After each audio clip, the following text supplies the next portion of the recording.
جتنے بھی ولی گزرے ہیں، جتنے بھی ولی گزرے ہیں، ان کی زندگی اٹھا کے دیکھو ہے، ایک ایک عمل سنت مصطفیٰ کے مطابق ہوتا تھا۔ یہ آپ جوان آتے ہو نا، اس لیے میں یہ بات کرنے لگا ہوں۔ یہ پچھلے دنوں ایک بندے نے داڑھی رکھ لی، ਉਹਦੇ ਭਰਾਵਾਂ ਨੂੰ ਇਹ ਹੋ ਗਿਆ کہ یار نے داڑھی رکھ لی ہے۔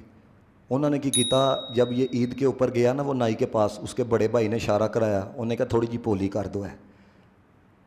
اب اس نے یہاں سے ہلکی کی، وہ کہتا ہے ساری زندگی کبھی ہمارے گھر پولیس نہیں آئے ہے، پتہ نہیں کی معاملہ ہویا، پولیس آئی میرے پرا نو پھڑ کے لے گئی۔ اس نے مجھے یہ بات بتائی ہے۔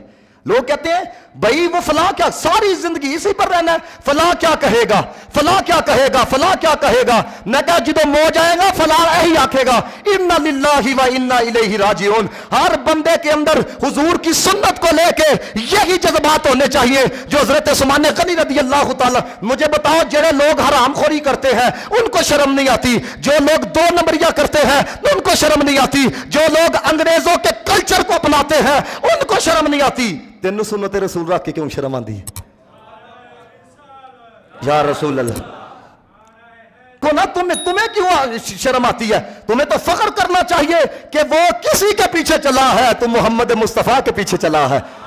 اور میں کہتا ہوں یہ جذبات ہونے چاہیے۔ اب میری والدہ ایک دن مجھے فرمانے لگی، کو کہنے لگی بیٹا اولاد جی ہوئے گی تے اولاد نو بھی دین پڑھانا ہے۔